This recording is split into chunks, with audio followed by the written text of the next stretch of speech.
your name, your position, and the organization you work for. Well, Theo Tratzinzi. You can get that? Theo Tratzinzi. Theo Tratzinzi. Theo Tratzinzi. Okay, that's okay. I'll do with that. Well, I'm the director of Excella School, which I founded. Yeah? Yeah, that's what I do. And where is that located? Kimirongo, if you know the place. Okay. Past the National Stadium. Okay. That side. Nice. Yes. And what age group is it? Kindergarten all the way to senior 6. Okay. What do you call that in the States? High school. High school, that's right. Yeah. Mm-hmm. So tell us, why do Rwandan students need career guidance, and why is career guidance important for the nation's economy and development? Well, to answer that, which is a good question, I'll answer it through the testimony of my own life. Yeah, if that is okay with you. Yeah. You see, I went to college. I was a bright student through primary, high school, and I go to college, and I think I didn't know what I was supposed to be doing. I was the best in my school. I proceed to college, and I read law. The bright ones, you read law or medicine or engineering, and so that was the mindset. But you can't believe it, when I graduated, it's like I shelved it away and followed my passion. And my passion was teaching. I asked Paul, because he's a friend of mine, I wanted to share it there, and I didn't know it was supposed to become here. I thought everybody would connect with that. But anyway, he didn't give me the opportunity to talk to the people there. They would take home good stories. Yeah. And so I knew that's what I wanted, because my little siblings, I used to teach them. You get it? I called it helping, but people my age didn't do that. And so I would teach them, and they would achieve more than what the teachers taught them. And somehow, there is the calling in you, but nobody has told you that's what you're supposed to be doing. So I started teaching without the qualifications. I did law, and the passion drove me along until I got to this international school, got a job. How I got it, don't ask me. I think it's luck. But I went for the interview, and somehow I impressed them, because I said, well, no qualification, but I have the passion. I've been teaching. And based on that, I was so convinced they gave me the job. But they trained me. Postgraduate diploma in education, then a master's degree in education, University of UK in Bath. And there you go. So it's like the calling was crystallizing. And from the international school, when I came back here, I came with the commitment that I need to build my own school, because from that international school experience, I was able to pick that really this is the quality of education that this country needs. Because although it was in Africa, it was a multicultural mix of over 50 nationalities. Having grown up in a village school, and you could see it was a very repressive atmosphere, where the teacher was like the dictator, and the kids simply had to take it in forcibly, and it's not sustainable. Because I remember going to high school, and I was about number 7 out of 120 kids. Number 7. And then they had gone to schools where they had like a semblance of the international school I was working at. And for me, I had hailed from a village school. And you know, it's a boarding school. After school, a little boy picks a big novel, this thick. He reads for pleasure. And for me, school is over, drop tools down, because it was, for me, even when I was the brightest, I construed school to be like a torturing ground. You can imagine. The average should hate school. If the brightest looks at school as a torturing ground, then the average should definitely hate it. And so it was from that conviction that there was a need to overhaul the mindset.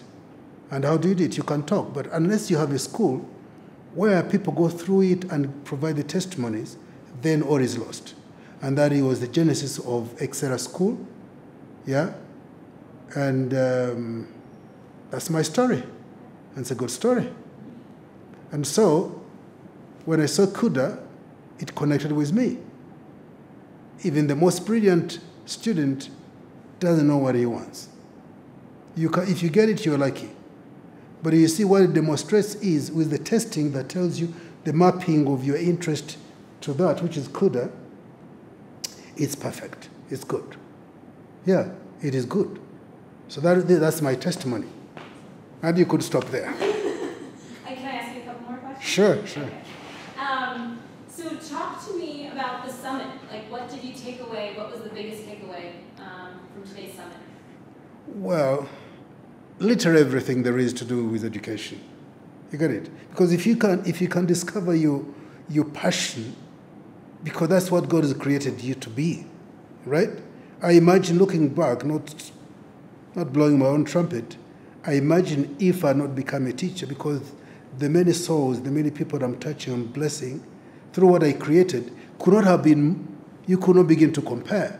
Because I like to compare, if I had been a lawyer, what would have happened?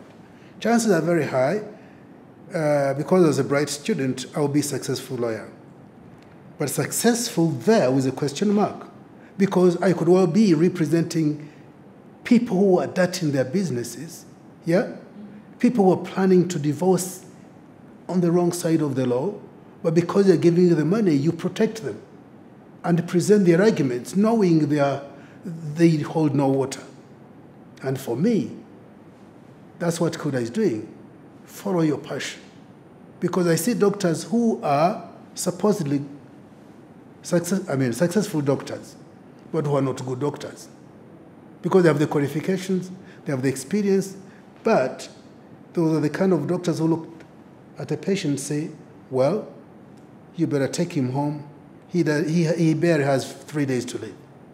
You see, you're not supposed to be a doctor. You're not supposed to be a doctor. You have the brains to take in the biological concepts and the what, but you don't have this to do what? To be a doctor, because could well be a miracle could happen a day after and this person recovers. But you pronounce death over him. You see, so that's what Kuder does. It tells you, okay, because when you answer one or two questions, you will find that is not your calling, because you may have the brains, but your disposition in life is not the compassionate type. You see, because to be a doctor, to be a nurse, I believe you must be compassionate. Alternatively, for that matter, you could, if people go to study political science in universities, right?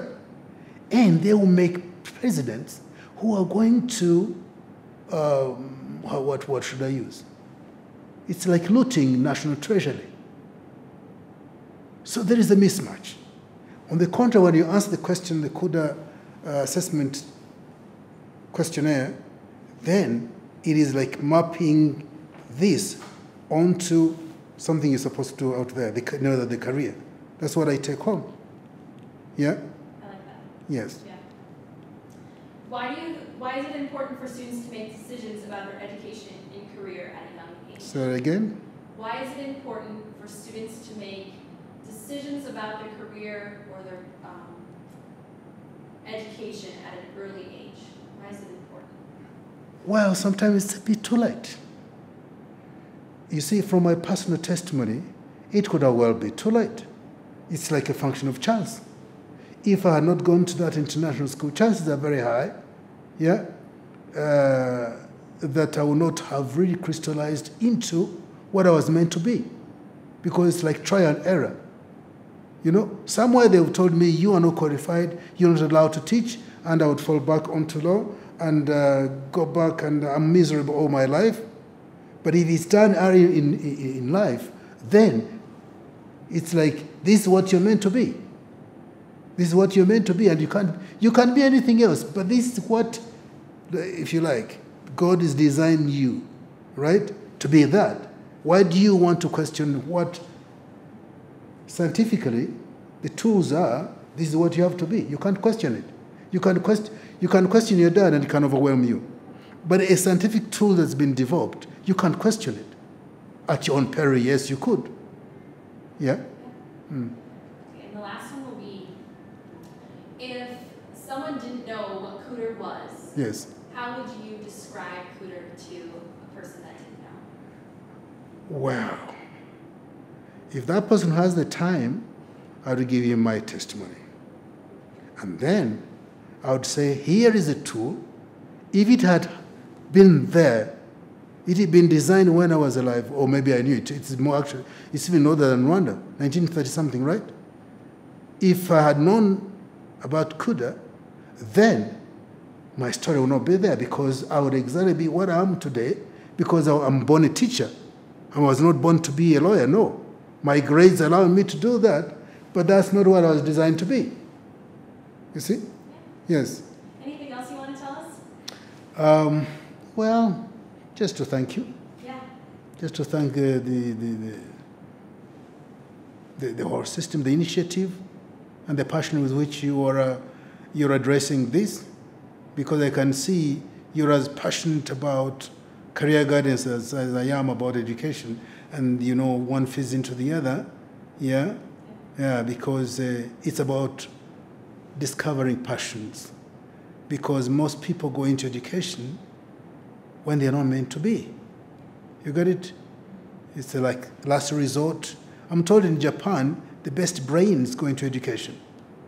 In most countries, including this one, people go to education because they have failed to get any other profession to do.